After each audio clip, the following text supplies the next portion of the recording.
Bengal presidency तात्कालिक British Bharat की सबसे बड़ी प्रेसिडेंसी थी। इसके तहत पूर्वी बंगाल, पश्चिमी बंगाल सहित बिहार, उड़ीसा शामिल थे। ज्ञात हो कि असम 1874 में अलग हो चुका था। दिसंबर 1903 में अंग्रेजी सरकार ने बंगाल विभाजन के प्रस्ताव को सामने रखा। 20 जुलाई 1905 को लॉर्ड कर्जन ने बंगाल विभाजन के निर्णय की घोषणा की और इस घोषणा के विरोध में 7 अगस्त 1905 को कलकत्ता के टाउन हॉल में आयोजित सभा में बहिष्कार प्रस्ताव और स्वदेशी आंदोलन का निर्णय लिया गया।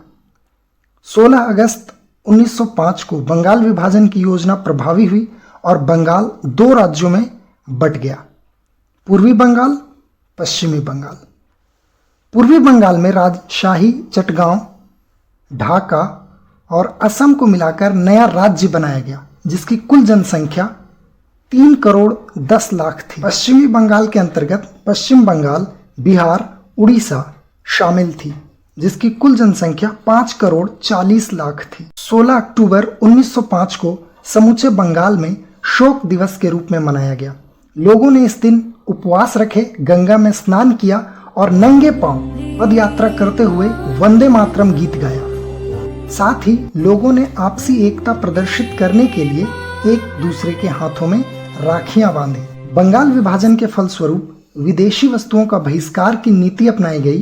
कांग्रेस ने 1905 के बनारस अधिवेशन, जिसकी अध्यक्षता गोपाल कृष्ण गोखले ने की, में स्वदेशी व बहिष्कार आंदोलन का अनुमोदन किया गया और इस आंदोलन का प्रचार पूरे भारत में करने का कार्य लाला लाजपत राय और अरविंद घोष ने किया।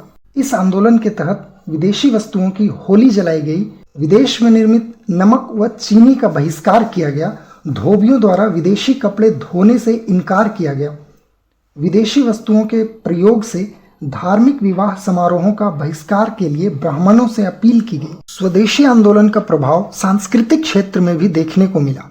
इसी समय रविंद्रनाथ टैगोर की अमार सोनार बांग्ला नामक गीत लिखा, जो 1972 में बांग्लादेश का राष्ट्रीय गान बना। इसी दौरान स्वदेशी परंपरा से प्रेरित अवनींद्रनाथ टैगोर ने चित्रकारी शुरू की और सर्वप्रथम भारत माता का चित्र बनाया, जिसके माध्यम से आम लोगों को एकजुट करने की प्रेरणा मिली। स्वदेशी आंदोलन की सबसे बड़ी उपलब्धि यह रही कि इसने समाज के उस बड़े तबके में राष्ट्रीय भावना का संचार किया जो राष्ट्रीयता से पूर्ण अनभिज्ञ थे। अतः इस संबंध में महात्मा गांधी कहते हैं, भारत का वास्तविक जागरण 1905 के बंगाल विभाजन के उपरांत हुआ।